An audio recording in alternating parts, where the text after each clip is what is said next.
In Isegem, een stadje nabij Roeselare en waar bijvoorbeeld ook Philippe Kaulier vandaan komt, bevindt zich niet alleen de kasteelbrouwerij van Honsebroek, maar ook brouwerij Douwe de Malderij. Voor anderstaligen is deze brouwerij ook wel bekend als DOM Brewerie. Op een regenachtige dag in november bezocht ik Douwe de Malderij en eetcafé De Mash en sprak ik met brouwer en cafébaas Jeff Pierens.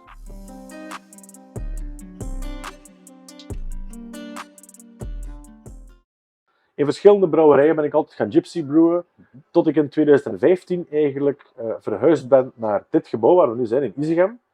Dit was een leegstaande bloemenwinkel. En ik heb een overeenkomst gecreëerd met iemand die het pand gekocht heeft om te verhuren aan mij, want ik kon het zelf niet kopen. En de serre die hierachter stond, is afgebroken en de nieuwbouw die daar staat, is eigenlijk de brouwerij nu van 260 vierkante meter, die net achter ons café staat. 2015 heb ik hier de sleutel gekregen op 1 augustus en 20 september, op mijn verjaardag, heb ik het café geopend voor de eerste keer. Het moest zo snel mogelijk opbrengen, dat gebouw hier, dus ik heb die café nogal snel gebouwd. En direct beginnen in het weekend café houden, tijdens de week nog gaan werken als zelfstandige.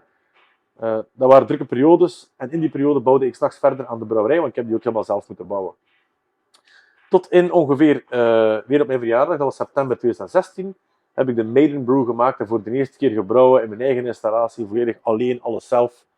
En het bier dat eruit gekomen is, was niet 100% het juiste wat bedoeld was, maar het was nog altijd een lekker bier en het heeft toch de markt gehaald en goed ontvangen. En dus ik heb zelfs mijn eerste brouwsel niet eens moeten wegkappen.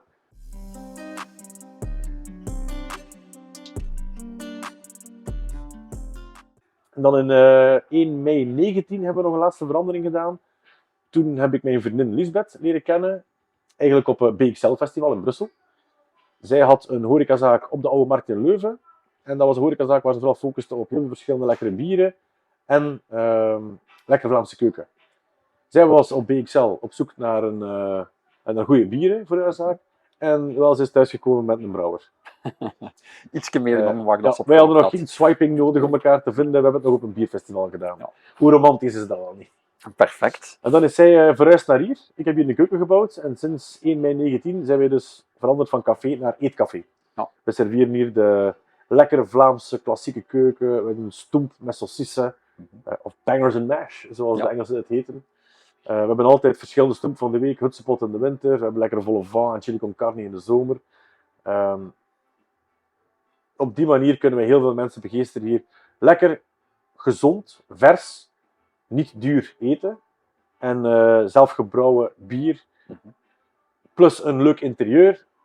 Zijn voor ons eigenlijk de zaken waar dat we mee onze bezoekers willen bevredigen en aantrekken.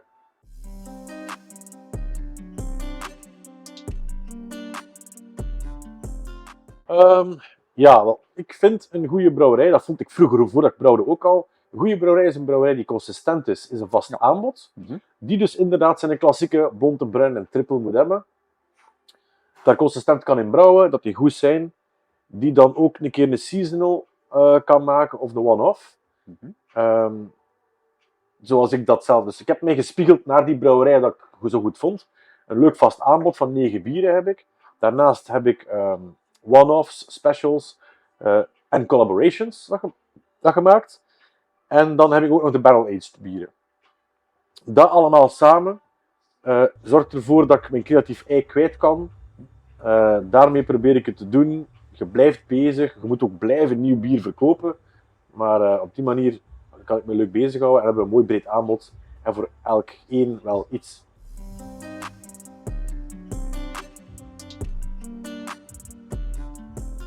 Het lijkt dat ik daar wel een beetje bekender voor sta, voor het maken van de 14% barrel-aged barley wine. Die monsterreeks dat ik heb, die loopt altijd wel goed. 1 keer per jaar of zo komt die uit. Nu is het al 2 jaar geleden ondertussen. Maar die diversiteit van verschillende bieren maakt het leuk voor mij om te blijven brouwen. En maakt het leuk voor consumenten, omdat ze bij mij altijd wel iets kunnen vinden dat ze zullen lekker vinden of leuk vinden. Genoeg nieuwe dingetjes om die mensen ook content te stellen. En mensen die gewoon lekker gek zijn van mijn triple, die kunnen die ook altijd blijven drinken. Ja. En op die manier brouw ik graag veel verschillende bieren. Heb ik ook mijn vast aanbod even graag. Als je de volledige lijst van mijn bier een keer wilt zien, ja, kan ik Untappd aanraden of Weightbier aanraden. Daar zal een ellenlange lijst op staan. Want in de 12 jaar dat ik al bezig ben, sinds 2011, 12 jaar dat ik bezig ben met brouwen, zal ik toch al bijna wel een 80-tal bieren op de markt gezet hebben.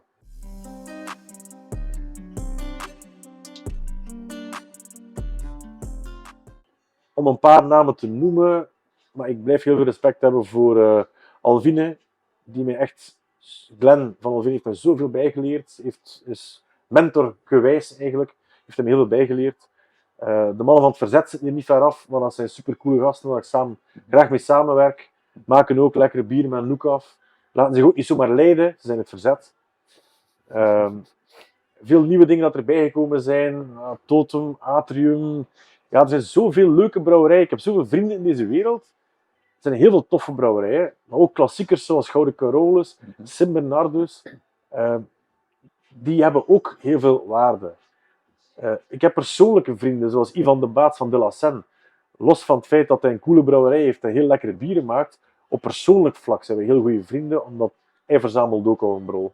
En hij heeft ook een hart en passie voor lekker bier. En geld interesseert hem eigenlijk ook evenmin als ik. En dus zijn we op die manier wel zielsverwant en kunnen we elkaar heel goed snappen. Maar zo kan ik eigenlijk bijna de lijst van Belgische brouwers aflopen. Ik heb er dan nog zoveel in het buitenland ook dat ik leuk vind. Ik kan niet zomaar simpelweg antwoorden naar welke kijk ik op. Ik heb er te veel. Dat ik vind die leuke dingen doe en dat ik vind waar ik kan naar opkijken.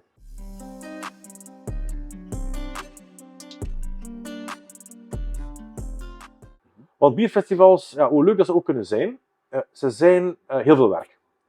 Tijd maken, planning maken, bieren kiezen, prijslijsten maken.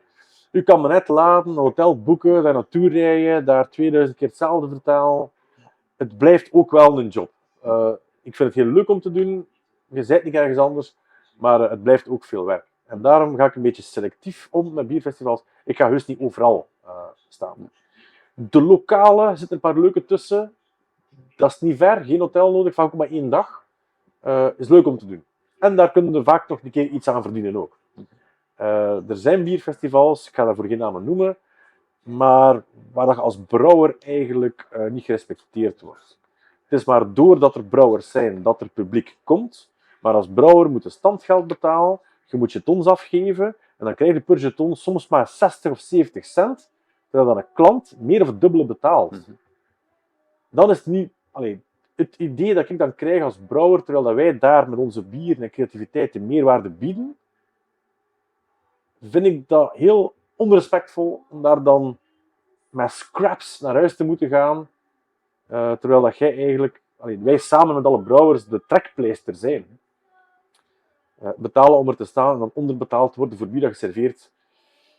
Ja, daar heb ik het soms moeilijk mee. En die festivals ga ik dan ook soms wel laten liggen. Gewoon omdat het, ook al is er veel volk en is het goed commercieel, als het idee voor mij er niet goed zit, ga ik er niet met plezier staan. Als ik daar niet met plezier sta, ga dat ook zien aan mij. Ik leef achter die toog en ik wil het dan ook goed doen. Natuurlijk hebben we dan, behalve al de leuke en gezellige festivals, ook wel een paar toppers, als je dat moet zeggen. De festivals waar craft en geek vooral van boven liggen, waar dat je eigenlijk als brouwer hoopt te mogen staan en waar dat je eigenlijk trots kunt zijn dat je daar moogt staan op zo'n festival. Billy's, zoals ik net vernoemde, is er zo eentje. Daar kon ik jammer genoeg dit jaar niet staan. Maar de Beer Experience in Heuse Zolder, die nog maar 2 jaar bestaat, heeft zich in die klasse geworpen. BXL natuurlijk, in Brussel. Fantastisch georganiseerd bierfestival. Alles erop en eraan. Zoveel leuke mensen, leuke brouwers. Dat is het beste dat ik ken eigenlijk. Om daar te mogen staan en daar te mogen mijn bieren aanprijzen aan mensen, aan de juiste mensen die dat bier ook appreciëren. Ja, dat is fantastisch. En dan leeft het daar echt wel aan op.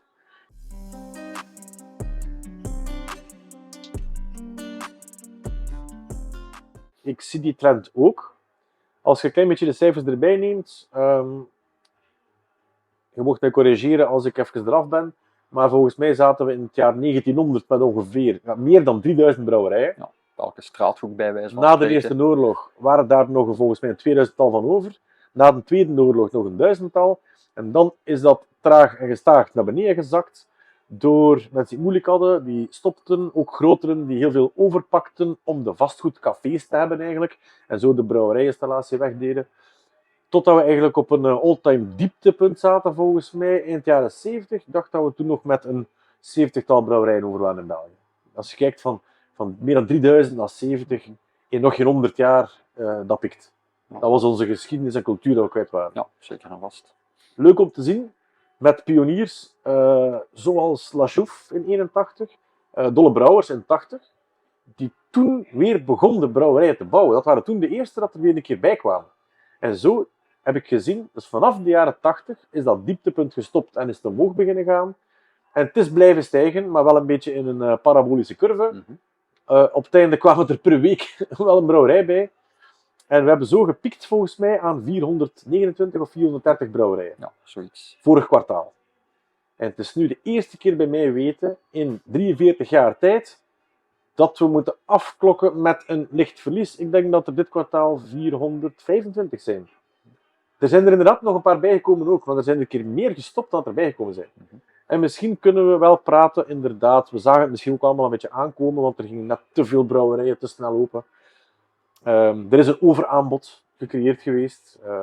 Als bierliefhebber kun je moeilijk nog de bomen door het bos zien. Iedere dag komt er nieuw bier op de markt. En vroeger moesten we wachten totdat er een keer een nieuw biertje was. Inderdaad, misschien zijn we aan dat hoogtepunt. We kunnen het gewoon blijven monitoren. Maar ik denk dat er nu inderdaad een aantal brouwerijen zullen verdwijnen. Economisch wordt het echt wel moeilijker nu voor brouwerijen ook. Ik heb cijfers gehoord dat InBev 20% gezakt is met zijn sale.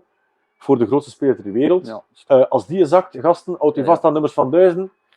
Dat is het probleem. Hè. Ja. Heineken heeft een deel van zijn verplicht moutcontract, weet ik van mijn interne bron in Mouterijen, heeft 20% van zijn mout niet afgenomen dit jaar. Als de productie van een bedrijf zoals Heineken met 20% achteruit gaat, dat is geen goed teken voor ons. Het is niet dat er minder pils gedronken wordt, dan dat we nu allemaal massaal aan speciaalbier zitten. Hè. Nee. Er wordt gewoon algemeen, dat is de tendens van 20 jaar al in België, de consumptie van bier in België gaat naar beneden. Productie van bier in België gaat naar beneden. En ook de export, logischerwijs, het gaat allemaal zachtjes naar beneden, al 20 jaar. Maar als dat nu zo fel een keer naar beneden gaat, wordt het echt moeilijk. En dat is misschien de inluiding inderdaad van nu terug de piek bereikt te hebben, nu terug naar beneden te gaan. En misschien jammer genoeg een aantal brouwerijen te moeten verliezen. Waar ik nu eigenlijk echt bang voor ben, ik laat er mijn slaap niet voor, maar het scheelt niet veel. Als er inderdaad een aantal brouwerijen moeten verdwijnen, de welke gaan het dan zijn? En er zijn een aantal commercieel ingestelde brouwerijen met een big bankroll erachter, waar veel fondsen zitten, die eigenlijk kunnen blijven bestaan. Maar als dat ervoor gaat zorgen dat kleinere, toffe, leuke, creatieve brouwerijen, zoals ik er veel ken tussen mijn vrienden, die hebben het allemaal zelf moeten bouwen, net zoals ik, hebben nooit te veel geld gehad, we hebben geen dikke reserve liggen. Zijn wij dan, wij die graag de bierscene kleur geven, zijn wij dan die eerste die gaan moeten het loodje leggen? En daar ben ik wat bang voor. Ik ben van plan om lang en hard te blijven vechten en niet zomaar op te geven om deze downfall misschien te overleven, tot er weer een glorieuze periode ooit kan zijn. Maar ik hou mijn hart vast voor veel toffe, leuke, kleine brouwerijen die misschien het niet gaan redden en die eigenlijk dus ons bierlandschap weer gaan doen narrowing down, verkleinen weer. Ik wil echt niet terug naar een wereld waar pils en triple en bruin de enige 3 stijlen zijn dat je kunt drinken. Het leuke van de interactie dat we hebben met stijlen, kopiëren uit Duitsland, uit Amerika, al die verschillende bierstijlen dat er nu zijn. De discussies dat we kunnen voeren erover. De discussie over het woordje craft. Wat is craft en wat is dat niet? Als dat allemaal weer simpeler gaat worden, dan gaan we weer allemaal gewoon bier drinken. En onze scene begint te verdwijnen daardoor. Ik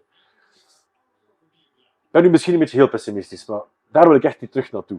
Ik wil blijven kleur geven aan deze leuke bierscene. En ik hoop dat ook al mijn collega's die ook niet de dikke centen liggen hebben, dat ook allemaal kunnen overleven. Omdat anders vind ik de kwaliteit naar beneden gaat van het aanbod en het bier. Als je deze video leuk vond, deel deze dan gerust met je vrienden, kennissen of familie. Abonneer je op dit kanaal, zodat je geen enkele video moet missen. De volledige interviews zijn ook steeds te beluisteren als podcast. Er is ook een Patreon-pagina om Post My Beer te helpen bij het maken van nieuwe video's en podcasts. En je kan natuurlijk ook altijd de website van Post My Beer bezoeken om voor jezelf of als cadeau een ontdekkingsbox met leuke bieren te bestellen. Maar je kan op de website ook merchandise kopen. School en tot de volgende video.